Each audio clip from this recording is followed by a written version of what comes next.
In our next half hour, we'll be joined in our Louisiana studio by Michael Howsam. Howsam. All right. It's spelled Howsum. I thought, geez, why are they making such a big thing about it? Howsam. Yeah. He's of the Independent Journal Review. He'll discuss Victor Cifuentes. Oh. And he'll discuss a myriad. How President Obama continues to be a killing machine. Beautiful. I'm glad he is. You know, this is one time where I'm not, you know, I wind people up on Twitter a little periodically. I'll put that up and go, God, you guys are killing machines over there. Please be wise with your power. But I only do it to wind people up. I love to get people. I hate you, Miller Helper. All right, so who is this husband kid, Christian? He's a good kid. He's been on. I first met him through. We're not going to do all this in episode 4. Hayden Christensen. He's a guy. He's not that sort of friend. He's a guy who will fill out the clock. He'll have a lot to say. All right. I'm putting my trust in you. This isn't like a broadcast. We've had him on with Larry. We've had him on when I guest hosted, and he's a huge fan of the show. Really? Yes. But not me. Just when Larry's on. No. He's never been on with you because you don't know him. So he's very excited about today. You better get this together, or I will hunt him down. He's that kind of fan where he kind of hopes you hunt him down. Joining us now, he is with us in the L.A. studio for a couple segments, and his newspaper is the Independent Journal Review, and the young man's name is Michael Howsam. Hey, Mike, what's up? Hey, shalom aloha, Dennis. How are you? Hello, shalom to you, my brother. I see right off the bat, and we have to tidy up this business here before we even get into what we loosely call the world. You have a question for Chimp Doctor, as I understand. Yeah. One thing I do have to say, I really appreciate Christian welcoming me. My listening fez monogram was done correctly this time. Now, there's an inside baseball player. This is like Tom Boswell with the baseball, if he knows what the listening fez is. Yeah, last time I was on with him, the monogram was completely wrong. This time it's perfect. Beautiful. Michael, I should let you know, no one's ever asked a question of Chimp Doctor in the studio with him, so whatever you do not make eye contact. Yeah, you can't look at him. You'll be Don't sorry. Screw the whole thing. You'll definitely be sorry. Chimp Doctor does not like to be looked at. He's like Prince. All right. Well, it's somewhat multi-layered, of course, which is why I need an expert like this. Mm-hmm. So here's the thing. My friend hurt her ankle working out, right? But the rug that she was working out on was imported from a country that has a pretty significant income inequality compared to the U.S. Also, more importantly, the bruise that resulted was a little more blue than black, which obviously racist. A lot of texture here. Lots of texture. So Covered California denied the claim, Chimp Doctor, primarily because of the racist thing and then the inequality contributed by the rug. Is there an appeal process, and what should my first step be? All right, Mikey. Now tell me, what's the Independent Journal Review about?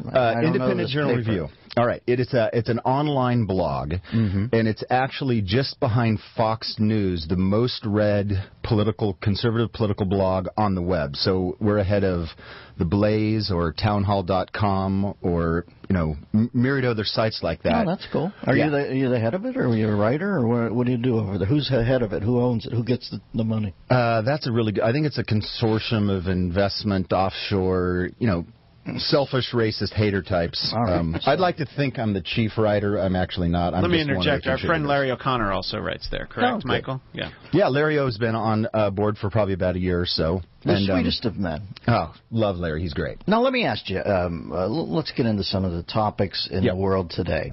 I don't want to become one of those people. I'll watch Sean. I like Sean, but he is dragged so begrudgingly and kicking and screaming to any sort of concession that Barack Obama in any given moment might be doing anything correctly.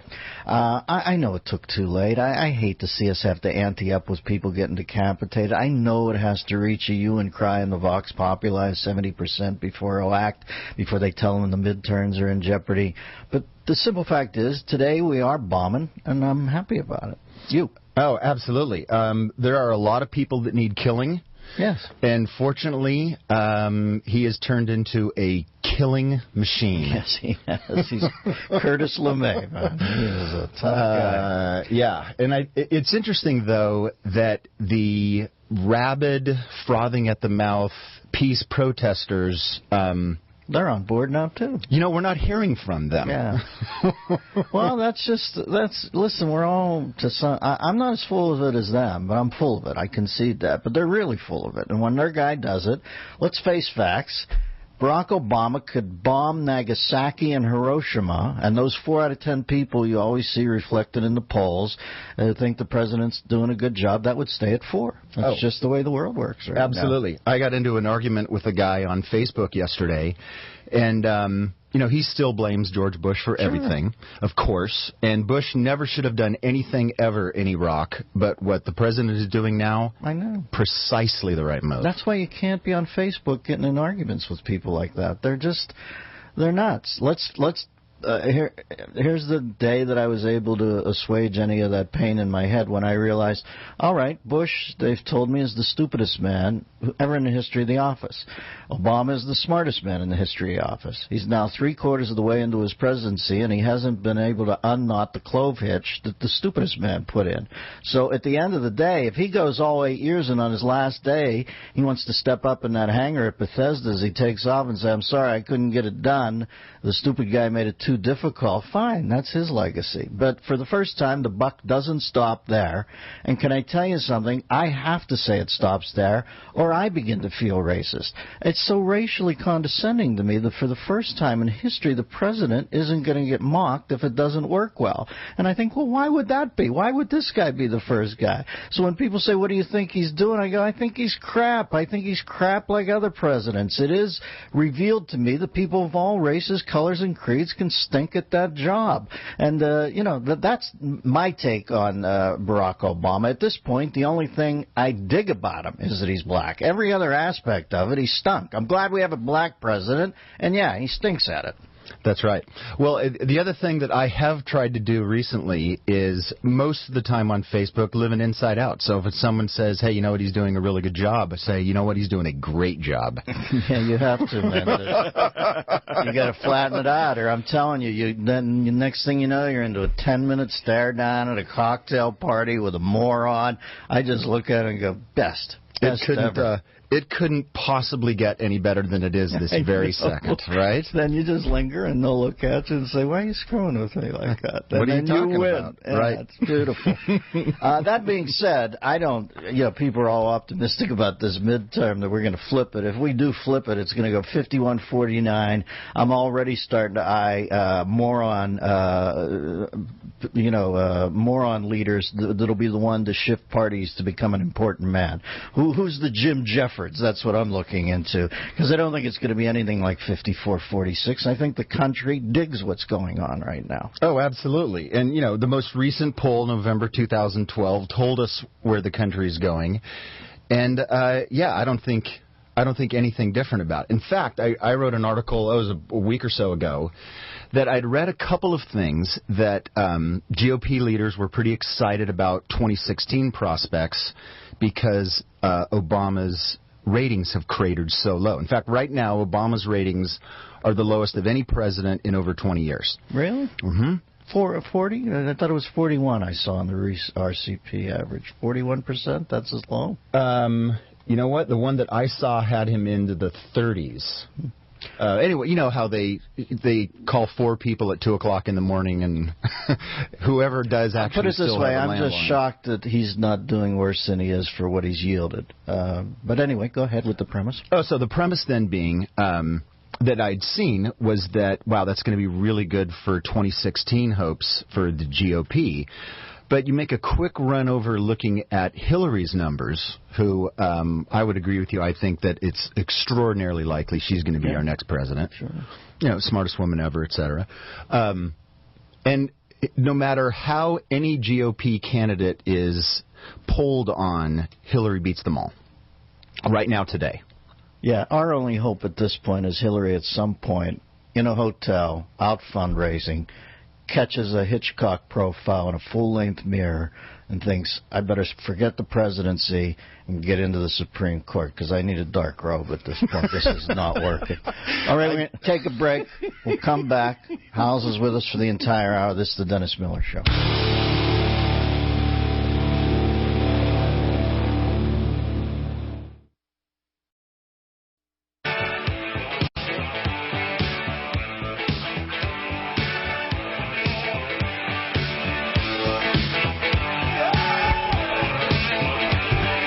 Back to the Dennis Miller Show.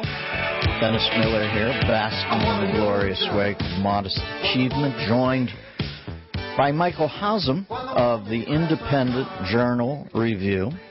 And it's an eclectic brew with Mike. You can go almost anywhere. I had recently read about a taxpayer-funded... It's always the things that you won't be able to sell a hard ticket to that have to be funded by the taxpayers, but there was some sort of global warming musical out there, and I'm wondering, is it playing to huge audiences, or where does it stand right now? Well, it's really unfortunate. In fact, my friend and I had planned a weekend in New York all about going to see this musical. And I saw that the National Science Foundation kicked in $700,000 of our dollars. Wow. And 3 weeks in, even the New York Times, Dennis, called it a total bore, although they certainly did love and respect the awareness that was being raised for the all-important issue of climate change. But it turns out an evening of frivolity and singing and dancing combined with the Earth is probably ending tomorrow, those two things just don't go hand in hand nicely. The hellish nightmare is the sun will come out tomorrow. Tomorrow. Daddy Warbucks has had his scalp burned off by the poisonous rays of the sun. Yeah, well, I was thinking more of memories of a world that was comfortable to be in before we heated up, but same kind of, And there's probably no connection, obviously, that the Earth hasn't moved temperature basically for the last 20 years. I'm sure you're aware of that. But they just can't get enough people in the seats to want to hear them sing about what's actually not happening. Mm-hmm. So the thing closed, and so my weekend in New York was ruined. And I'm sure that before you got to the bottom of the story, you had already been booking your trip as well, right? Well, listen, I find theater uncomfortable, but if it's deliberately uncomfortable, if something's really good and they break out in the song and it just doesn't quite work for me, I get really embarrassed. But if something this bad, I would have been there in a shot. For the same reason, they might as well hold this on the berm of a highway. If it's people ogle train wrecks, and I like a good train wreck. You'd have been the only one to see the Carrie musical and the global warming musical. I did see Carrie. It only played for 4 times. They had a musical where all the women came out. They were all in their, I don't know, can you say period, or is that Yeah, you could say that. That's fine. There was an entire song dedicated to their periods, and I thought, oddly enough, I don't think this show's going to make it 28 days for them to repeat that. And it did, 4 days in. Michael Hausum of the Independent Journal Review. What else has caught your eye? Is Al Jazeera, I don't quite understand the litigation here. They're suing Gore. Did Gore sue Al Jazeera? It's just so beautiful, right. Gore ended up, they expected he was going to make about $70 million. Netting out current to Al Jazeera owned by Qatar. Yes, Alpha by Qatar, which is just, they're just a big gas station in the Middle East, really. Mm-hmm. So obviously you pointed out before the hypocrisy of that was obvious to nobody. He's got a bigger carbon footprint than Emmett Kelly with plantar fasciitis. I've often wondered, up there in the upper village, maybe you're noodling around. Have you ever run into him up there, Dennis? Because I think he owns a place in Montecito. No, I'm in the shun business. Honest to God, I think that's the only thing that's going to return any civility to this culture. If I saw Gore, I'd just face away. Could you imagine anything more awkward than, no, you go ahead, I'll grab the other orange juice, Al? I would be so non-awkward with him. There's certain people I've just flipped the switch off on. He's a phony. Right. When he sold that Current TV to an oil concern after all that frabba-jabba, all those years of having it be mandatory in 7th grade classrooms to scare people that Manhattan was going to be underwater in 2057, to then make that cash run. He's a phony. Right. Okay, so here's what happened. Is a couple years after this deal has gone down, the Al Jazeera network escrowed about $60 million. And, obviously because Al Gore's not in it for the money, he immediately sued to get his money. Oh, right. Grotesque. Right. It was like 6 weeks ago.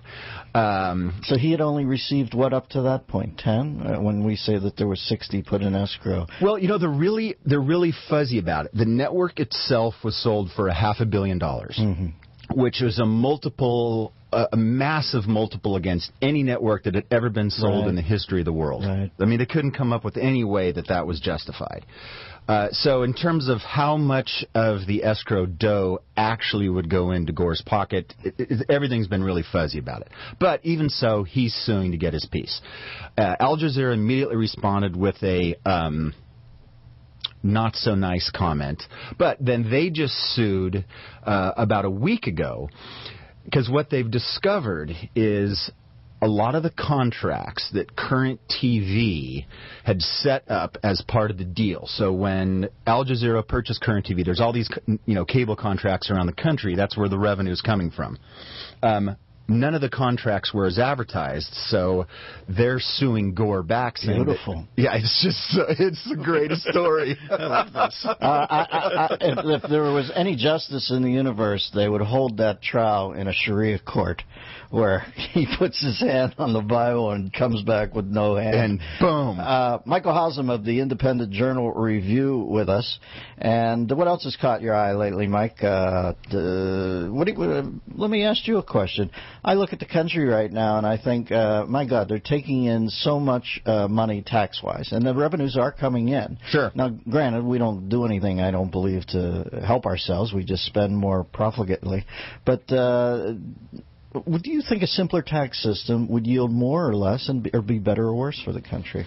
Well, it kind of depends on what you mean by better or worse. Yeah, revenues right now into the federal treasury higher than they've ever been in the history of the world. Right. But the problem is that the tax code and the way they approach it is not merely about raising revenue.